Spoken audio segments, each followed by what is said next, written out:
नए नए article open करना चालू कर देते हैं, शरारा हो गया, गरारा हो गया। जैसे आपने कस्टमर ने ये आर्टिकल परचेस किया तो आप उसको क्या करिए कि इसके मैचिंग की हियरिंग्स दीजिए उसे। उनका एक सब्सक्रिप्शन, जैसे नेटफ्लिक्स आपने देखा होगा, सब्सक्रिप्शन देता है आपको, आपसे पैसा पहले ही ले लेता है। कभी भी आप व्यापार के अंदर ये मत सोचिए कि मंदी है, तेजी है। सबसे बड़ा रोग क्या कहेंगे लोग। दोस्तों, अगर 2026 में अगर कपड़े का व्यापार करना है और कपड़े के व्यापार में सफल होना है तो आपको कपड़ा बेचना बंद करना पड़ेगा। तो आप सोच रहे होंगे भरत भाई क्या पागल वागल तो नहीं हो गए कि जो बोल रहे हैं कपड़े का व्यापार करना है और कपड़ा बेचना बंद करना है। तो मैं आज आपको ऐसे 3 आइडिया बताऊंगा जिसके अंदर तीसरा वाला सबसे जबरदस्त है, जो आपके कपड़े के व्यापार को एक अलग ऊंचाइयों तक लेके जाएगा। आपने जैसे देखा होगा कि एक केमिस्ट होता है जो कि अपन उसको एक पर्ची ले जाके देते हैं और वो जो दवाई लिखी होती है अंदर वो ला के अपने को दे देता है। या अपन ने जैसे मांगा क्रोसिन मांगा उनसे तो उन्होंने अपने को क्रोसिन दे दी। अपने को वैसा व्यापार नहीं करना है, अपने को व्यापार करना है एक डॉक्टर की तरह। अब आप सोच रहे होंगे कि कपड़े के व्यापार में डॉक्टर का क्या काम। जब आप डॉक्टर के पास जाते हो तो डॉक्टर सबसे पहले अपने से ये सवाल करता है कि आपको क्या हुआ है, आपको जुकाम है, आपका शरीर दर्द कर रहा है। तो वैसे ही जैसे आपके पास जब कस्टमर आता है तो आप उससे पूछिए कि मैडम आपका फंक्शन दिन में है या रात में। अगर आपके ऊपर ये डस्टी कलर ज़्यादा अच्छा लगेगा, अगर कस्टमर की हाइट कम है तो आप उसको बोलिए मैडम आप ये साड़ी वेयर करोगे तो आपकी हाइट लंबी दिखेगी। आपको सजेशन देना है। कपड़ा तो हर कोई बेच रहा है, आपके अच्छे सजेशन कस्टमर को पसाएंगे तो आपका बिजनेस जो है ज़्यादा बढ़ेगा। कस्टमर को आप बताओ, फील कराओ, कस्टमर को एक स्पेशल फील कराओ कि ये साड़ी आपके ऊपर ज़्यादा सूट करेगी, ये डिज़ाइन आपके ऊपर ज़्यादा अच्छी लगेगी। तो कस्टमर जो है आपके साथ एक रिलेशन बनेगा।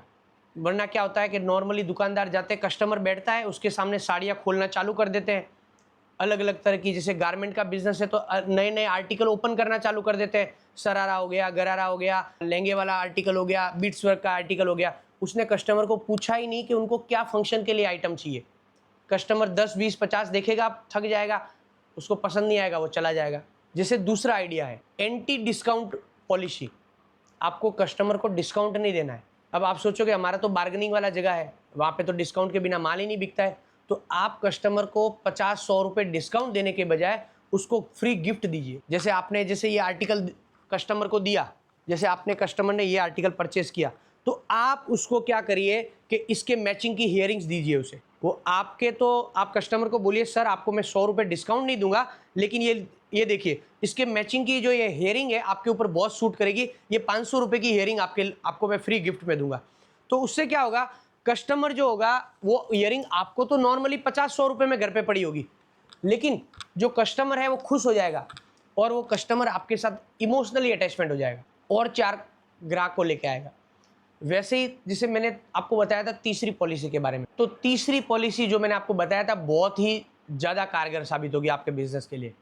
आप लोग अपने शहर के जो चुनिंदा अमीर लोग होते हैं या चुनिंदा अमीर औरतें हैं, उनका एक सब्सक्रिप्शन, जैसे नेटफ्लिक्स आपने देखा होगा, सब्सक्रिप्शन देता है आपको, आपसे पैसा पहले ही ले लेता है। तो वैसे ही आप जैसे 1000 रुपये सब्सक्रिप्शन रखिए, जो आपके एरिया के हिसाब से जो जैसा आपका प्रोडक्ट है। अगर आप महंगे प्रोडक्ट बेच रहे हो तो 1000-2000 कोई बड़ी बात नहीं है। अगर आप कम रेंज के प्रोडक्ट बेच रहे हो तो आप 500 रुपये सब्सक्रिप्शन फीस रखिए। उससे क्या होगा, 50 लेडीज़ें जो होगी वो आपके साथ अटैच हो जाएगी, वो आपकी कंपनी का सब्सक्रिप्शन लेगी कि मैडम जो डिज़ाइन मार्केट में आएगी उससे 2 दिन पहले उसका वीडियोज़, उसका फ़ोटोज़ आप तक पहुँच जाएगा और आपको इनकी खरीदी के ऊपर भी 5% 10% जो आपके प्राइसिंग के हिसाब से जो सूटेबल हो उतना आप उनको डिस्काउंट दीजिए। तो वो औरतें, वो 50 औरतें और 500 औरतें को आपके साथ लेके आएगी। आपका बिजनेस देखते ही देखते शहर का सबसे जाना माना बिजनेस बन जाएगा।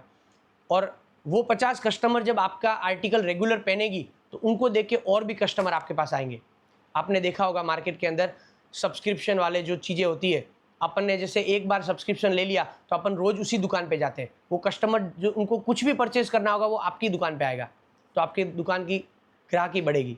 आपने जैसे देखा होगा मार्केट के अंदर यही चीज़ें जो है कुछ अलग पॉलिसी, कुछ अलग हटके जो करने की जो नीति होती है वही आपको बिजनेस में आगे लेके जाती है। कभी भी आप व्यापार के अंदर ये मत सोचिए कि मंदी है, तेजी है। आप मंदी तेजी को कैसे मैनेज करते हो, वो सबसे बड़ा मायने रखता है। क्योंकि आपने देखा होगा कुछ लोग आज भी बिजनेस कर रहे हैं 1990 की तरह। दुकान सुबह उठते हैं, शटर खोल देते हैं, कस्टमर आता है उसको सैंपल दिखाते हैं, कस्टमर जब लेके नहीं जाता है तो वो मायूस हो जाते हैं। आपको वैसे बिजनेस नहीं करना है, आपको आज 2026 की तरह व्यापार करना है। आप जैसे सोशल मीडिया पे अपना पोस्ट करिए, आप जैसे अपने दुकान के अंदर वीडियो बना रहे होंगे, आपके आसपास वाले हंसेंगे आपके ऊपर कि ये देखो हीरो बनने चला है। लेकिन वो हीरो जब 2 साल के बाद में वो बैठा बैठा अपनी गद्दी पे मक्खी मार रहा होगा और आप अपने दूसरे स्टोर का फीता काट रहे होंगे, तब उसकी जो हंसी थी वो उसके चेहरे पे ही दब के रह जाएगी। बहुत से लोग होते हैं, जैसे आप कभी मॉल में जाते हो बच्चों के साथ में और वो कोई महंगा खिलौना पसंद कर लेता है, तब आप उसकी प्राइस देख के आप उसके बोलते हो कि बेटा ये आपके लिए अच्छा नहीं है, तब आपके दिल पे क्या गुजरती है। ये चीज़ें मैंने भी महसूस की है। इसीलिए हमेशा बिजनेस के अंदर व्यापार, आप एक दुकानदार मत बनिए, एक बिजनेसमैन बनिए। एक बिजनेसमैन कैसे काम करता है, जैसे अंबानी हो गया, अडानी हो गया, बिल गेट्स हो गया, इनको आज कमाने की जरूरत नहीं है, लेकिन वो भी आज भी वो लोग जो है व्यापार के अंदर नई नीति की वजह से, नए पॉलिसी की वजह से आज मार्केट के अंदर टिके हुए हैं। हर बार कुछ न कुछ नया पॉलिसी लेके आते हैं मार्केट। तो आप लोगों को भी वैसे ही व्यापार करना है, वैसे ही सोचना है।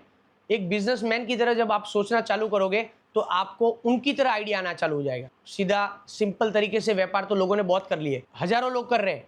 आपको वैसा सोचना है जैसा बड़े लोग सोचते हैं।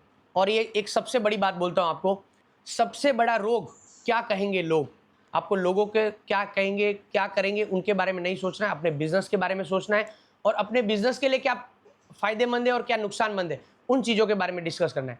तो मिलते हैं हमारे अगले वीडियो के अंदर ऐसे ही जानकारी के साथ में। कमेंट सेक्शन में जरूर बताना आपको ये चीज़ें आपके लिए बिजनेस में कैसे अप्लाई होती है। और मिलते हैं अगले वीडियो में। अगर आप भी ऐसा बिजनेस करना चाहते हो और नए आइडिया जानना चाहते हो तो हमारे कमेंट सेक्शन में यस लिख के हमें जरूर बताएं। मिलते हैं अगले वीडियो में। जय हिंद, जय भारत।